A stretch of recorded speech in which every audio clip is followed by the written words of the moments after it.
में भीतर तो कहा देखो मथुरा तो शहर है, बड़े बड़े सेठ लोग धनी लोग वहां में रहे और बढ़िया बढ़िया वस्त्र पहने, एकदम सफेद चमाचम चमकते हुए वस्त्र जिनके हों ऐसे कपड़ा पहने। और ये तो गांव के सब छोरा ग्वारिया हते और गांवन में तो पतो का हो धोती को धरती को रंग एक जैसो है जाए। इनको ये तो ग्वालिया आते बेचारे अर्ध वर्ध कपड़ा पहने ही अपने चले गए मथुरा, इनको ज्ञान ही नहीं है तो सघन को तो ऐसा कपड़ा बच्चों पहन के जाना चाहिए शहर में।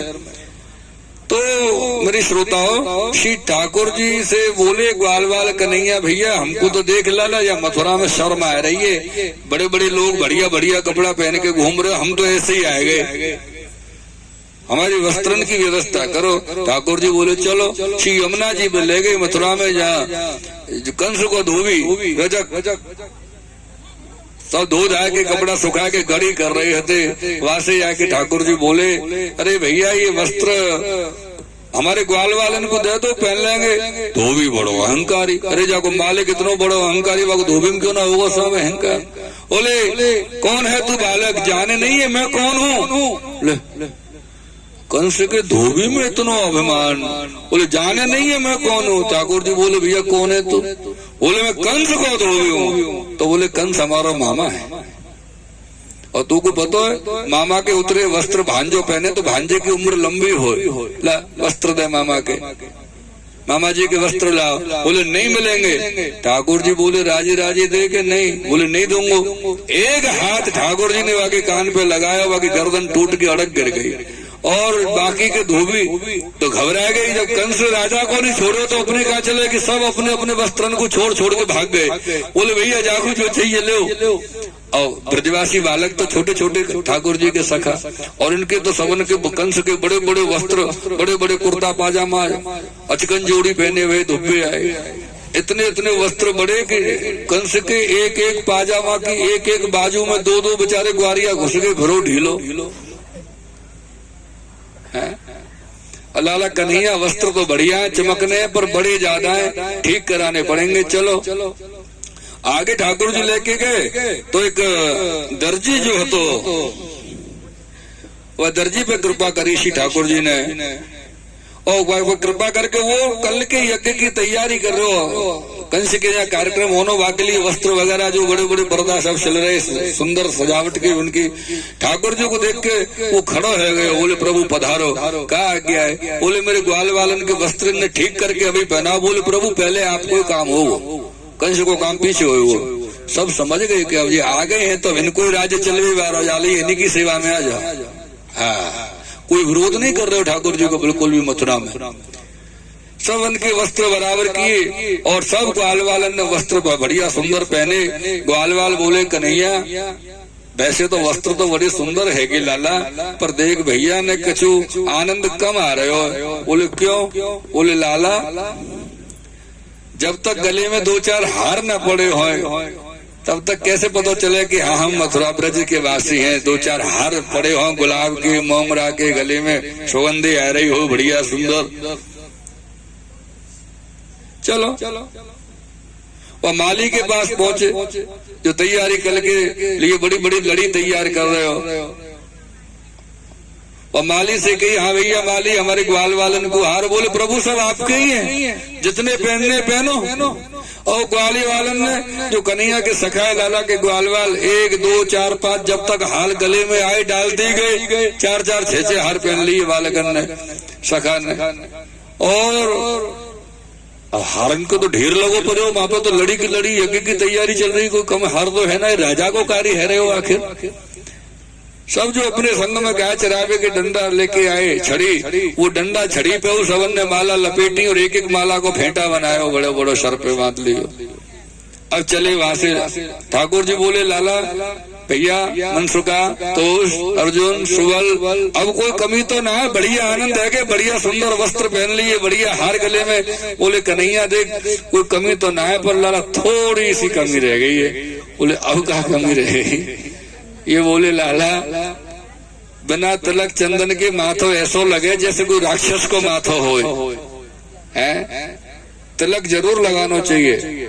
हाँ, बहुत से लोगों को शर्म आवे तिलक लग, कोई काके को, अरे कोई काके को वो काके को, हमें अपनी आत्मा के संग जीनो कि कोई के संग जीनो, भैया तिलक जरूर लगाओ, अपने आत्मा के संग जियो, क्योंकि जो कछु कहवे वारो ना वो हमारे संग जाने वारो नहीं है। इतना ध्यान रखियो, हमारी गवाही वो नहीं करोगे भी मेरी वजह से इन्होंने ना लगाया तिलक, ऐसे कहने वालों तो है नहीं भगवान के सामने, तो लगाओ ना, कौन का करवे वारो। सामने से एक कुब्जा स्त्री जो कंस की दासी थी शैरंध्री, वो बड़ा सुंदर जो है रत्न जटित सुंदर सोने के कटोरा में और बड़ा सुंदर केसर युक्त चंदन घिसके तैयार करके ला रही थी। और कंस के, क्योंकि कंस को वाई के हाथ को चंदन पसंद आता, वो चंदन बहुत सुंदर तैयार करते घिसके। ठाकुर जी वहां के सामने पहुंचे और वहां से बोले, शैरंध्री जी,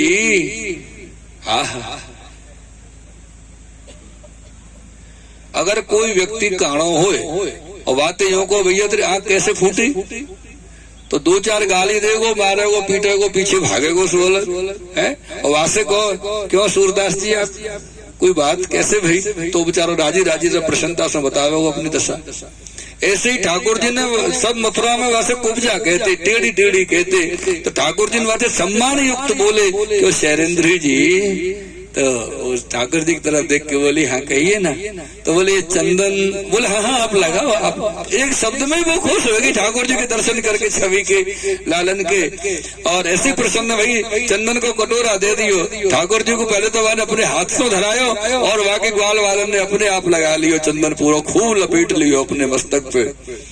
और चंदन लपेट के चंदन लेके सब चलवे लगे। तो बलराम जी बोले ठाकुर जी से, लाला हमें तेरी ये बात बिल्कुल अच्छी नहीं लगी।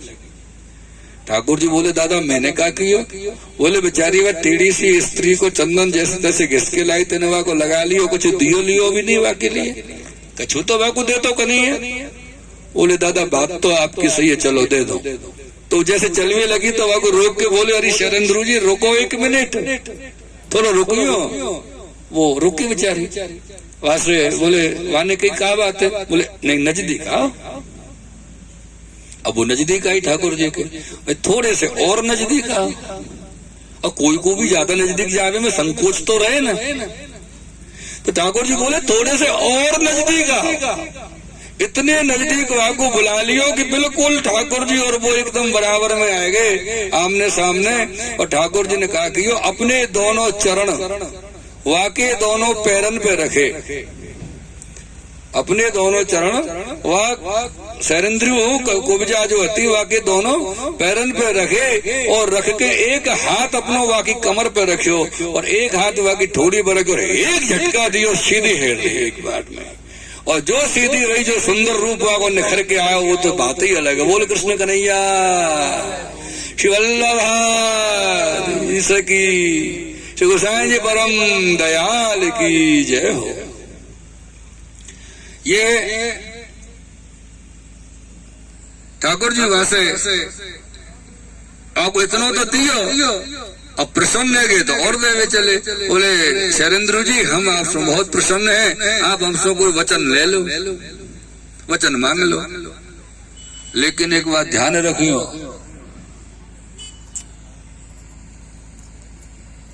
मिट्टी के पात्र में शेरनी को दूध कबो रुके नहीं है, वो तो स्वर्ण के पात्र में ही ठहरे। और वहां से कौने कही कि तुम वचन ले लो, कहने वाले कौन होते? अखंड ब्रह्मांड नायक गोलोकाधिपति श्याम सुंदर श्री कृष्ण वाके सामने खड़े होके कह रहे हैं कि हे कुब्जा मैं तो उसमें प्रसन्न हूँ, तुम उसमें वरदान मांग ले। और वहां ने कहा मांगो? ठाकुर जी से बोले प्रभु आप एक रात्रि को सुख मुंह को प्रदान करो, ये वचन मुंह को दो।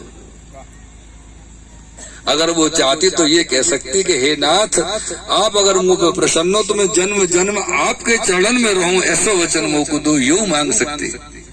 लेकिन नहीं, एक रात्रि सुख वाने मांगे ठाकुर जी से। ठाकुर जी बोले तथास्तु, जो मांगा वो दे दिए। अब ये पात्र को हिसाब है, कौन पात्र कैसो है, तो वाकू वैसे ही मिले।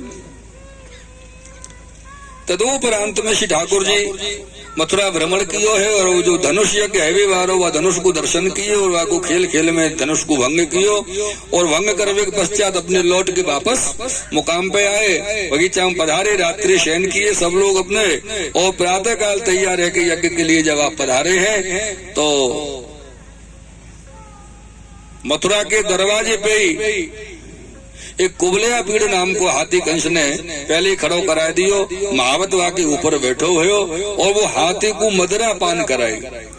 एक तो वह हाथी में पहले से 10,000 हाथी की ताकत, वहां को भी मदरा पान करा दे मदरा। अब तो वो विचलित है गए, कोई सामने आवे बस वहां को इंतजार है। तो ठाकुर जी सामने आए, दोनों भैया कृष्ण बलराम, और दोनों भैया जब सामने आए तो इन्होंने महावत से कही, भैया महावत जी ये हाथी जी को बगल से कर लो, आप हमको मामा जी से मिलने जानो है। महावत बोले ये नहीं हटेगा, नैना नैन नहीं बतराने, नैना नैन नहीं बतरा। ये दोनों भैया ने महावत की तरफ एक बार देखे और दोनों की नजर आपस में मिली और बात है ही करनों का है। दोनों भैया ने विचार कर लियो आंखें आंखन की बातन में कि ऐसा कर डाला, तू हाथी की सूंड पकड़ ले, मैं हाथी की पूंछ पकड़ लूं, हवाल उठा के बाहर फेंक। दोनों भैया ने हाथियों को पकड़ो और दोनों ने गोल गोल घुमा के वहां को बाहर फेंको, ऐसो फेंको वहां के नीचे करके वह प्राण बेचारे के निकल गए। श्री ठाकुर जी चरण में विलीन हुए और वहां के जो बड़े बड़े दांत जो हाथी के हथे दोनों ने उखाड़ के अपने अपने कंधा पे रखे और महल में भीतर राज्य में प्रवेश किया। जब ये प्रवेश किया है तो वहां जगह पे बहुत से स्त्री पुरुष श्री ठाकुर जी के दर्शन के लिए वहां पे खड़े रहते। तो यहाँ श्री सुखदेव जी ठाकुर जी के स्वरूप को दर्शन करा रहे हैं, वर्णन कर रहे हैं कि मल्लानाम शनिर नृणाम नरवरः स्त्रीणाम स्मरो मूर्तिमान गोपानां स्वजनो सतां क्षितिभुजां शास्ता स्वपित्रो शिशुः। जाकी रही भावना जैसी प्रभु मूरत देखी तन तैसी। वो ये श्लोक यहाँ जो रामचरितमानस में तुलसीदास बाबा ने चौपाई लिखी है, वो ये श्लोक यहाँ श्री सुखदेव जी बोले हैं कि मल्लानाम शनिर्नृणाम नरवरः स्त्रीणाम स्मरो मूर्तिमान। जो बड़े बड़े योद्धा वहां पर बैठे हुए थे युद्ध करने के लिए, उनके लिए तो मल्ला नाम शनिर्नृणाम नरवरः ऐसा लग रहा था सामने से दो बालक नहीं पर्वत चले आ रहे, पर्वताकार दर्शन हो रहा था उनको ठाकुर जी का, दोनों भाइयों का। मल्ला नाम शनिर्नृणाम नरवरः स्त्रीणाम स्मरो मूर्तिमान। और जो मथुरा की स्त्रियां भगवान के दर्शन कर रही थी उनको साक्षात कामदेव दिखाई दे रहे थे कि साक्षात कामदेव सामने से चले आ रहे हैं, इतने सुंदर रूप लावण्य योग। गोपानाम स्वजनो सताम चित्तभुजाम। और जो ग्वालवाल संग में चल रहे ना उनको तो अपनो कन्हैया, वो हमारा लाला कन्हैया ही तो है, कन्हैया दिखाई दे रहे है। शास्ताम सपित्रो शिशु, और नंद बाबा को अपनो लाला दिखाई दे रहे हो, ऐसा स्वरूप। वहां बड़ा सुंदर वर्णन श्री सुखदेव जी किए हैं कि मृत्युर भोज पतेर विराट विदुषा तत्वं परम योगिना वृषणीनां परदेवतेति विदितो रंगं गतो साग्रजः। कंस ने जब भगवान कृष्ण को आते हुए देखा तो क्या दिखाई दिया कंस को कि मृत्युर्भोज पतेर विराट विदुषाम। कंस को साक्षात अपनी मृत्यु, अपना काल दिखाई दे रहा कि मेरा काल मेरे सामने चला आ रहा है। तत्वम परम योग, जो वहां योगी जन बैठे हुए थे उनको अपना तत्व के दर्शन हो रहे हैं, तत्व दिखाई दे रहा है। वृषणीनाम परदेवतेति विदितो, जो वृषणी वंशी थे भगवान के जो कुल परिवार वाले थे, खानदान वाले थे, उनको अपना रखवाला नजर आ रहा है कि अब हमारी रक्षा करने वाला आ गया। रंगम। इस प्रकार सबको दर्शन देते श्री ठाकुर जी कंस के रंगमंच पर पधारे हैं। और जैसे ही ठाकुर जी वहां पधारे, उनको पधारते से ही कंस ने कहा, चाणूर मुष्टिक, दो बड़े योद्धा थे, आससादत्त चाणूरम मुष्टिकम रोहिणी सुतम। चाणूर भगवान कृष्ण के साथ और मुष्टिक भगवान बलराम जी दोनों भैया के साथ कुश्ती करवे लगे, युद्ध करवे लगे, लड़वे लगी। वह जगह पे अखाड़े में कुश्ती हो रही है सबकी। तो ठाकुर जी को तो ऐसे होता कि भाई बहुत जन है, सबकी मुक्ति करनी है, सबको उद्धार करना हो, जल्दी जल्दी सबको करो। तो ठाकुर जी ने चाणूर को बहुत जल्दी एक बार पछाटो लगाया, प्राण पखेरु वगे एक पछाटे में ठाकुर जी ने निकाल दिए और अपने चरण में विलीन कर लिए। दादा भैया है ना बलराम जी, उनको एक शौक હતો, कीर्तनिया जी दादा भैया को बड़ो शौक हो कुश्ती को, अखाड़बंदी बहुत करते बलराम जी, उनको अखाड़बंदी को शौक હતો कुश्तीबाजी को। तो उन्होंने कहा करे मुष्टिक के संग में कुश्ती कर रहे, दाव पेच चला रहे, अपने आनंद ले रहे दाव पेचन के, कि दाव पर दाव और पेच पर पेच, कि आड़ पर आड़ और पेच पर पेच ले। जिनने अखाड़े में कुश्ती करी हुए कोई ब्रजवासी हो ना, वह पता हो सब तो बड़ो दाव पेच कौन सा हो। कुश्ती करते करते जो पहलवान हो ना, बढ़िया तरीका को पहलवान हो ना, वो कुश्ती करते करते अचानक तो नीचे बैठ जाए, बैठक लगाए जाए झट से पछाड़ो है। जो बैठ जाए तो दूसरा पहलवान अपनी पीठ पे आ जाए, गिर के झटका तो जोर दे, जो ताकत लगा रहा हो और तुम बैठ गए तो वो पीठ पे गिरेगा, उठा के पटक दो वो पीठ पे आएगा। जैसे ठाकुर जी बलराम जी ने ऐसा किया। ठाकुर जी बोले बलराम जी से, दादा इतना समय मत लगा, बहुत लोग हैं, बहुत उनकी मुक्ति करनी है, जल्दी जल्दी कर। सब बड़े बड़े योद्धा चाणूर मुष्टिक कूट शल तोशल सबको ठाकुर जी ने अपने चरण में विलीन कियो। बाकी के योद्धन की नंबर आया तो सब योद्धा पीछे हट गए, बोले अब हमने जब बड़े बड़े चले गए तो हमारी क्या बारी है। ठाकुर जी के सखा बोले ग्वालवाल, बोले भैया कोई हमारे कन्हैया सो हमारे बलराम सो नहीं लड़ना चाहे, कोई बात नहीं, हमसे आ जाए हम लड़ेंगे। ठाकुर जी बोले काहे घूम रहे हो, कूद रहे हो अखाड़े में। पर गोविंद ने मन में अपने विचार किया, कोई बात नहीं है, तुम कूद आओ, तुम्हें अपने ब्रजवासी के हार तो होवे ही नहीं दूं, मैं खुद तेरे अंदर प्रविष्ट होऊंगा और कोई भी योद्धा लड़ गया मैं ऐसे लड़ूंगा, मेरे ब्रजवासी के हार कैसे होवे दूंगा। कोई बड़ों से बड़ा योद्धा मेरे छोटे से छोटे ब्रजवासी से लड़े तो भी मैं हार नहीं होवे दूं। ये ठाकुर जी को प्रण है। ये वह जगह पे ठाकुर जी कंस महाराज कंस से मिलवे पधारे। कंस ने बहुत रोष में अपने तलवार को खड़क को प्रयोग किया, वासोवा के सिंहासन के जो खंभ हते वो कट गए और ठाकुर जी और कंस दोनों ऊपर से नीचे आके गिरे हैं। और वास में एक पछाटो ऐसो लगो कंस में गिरे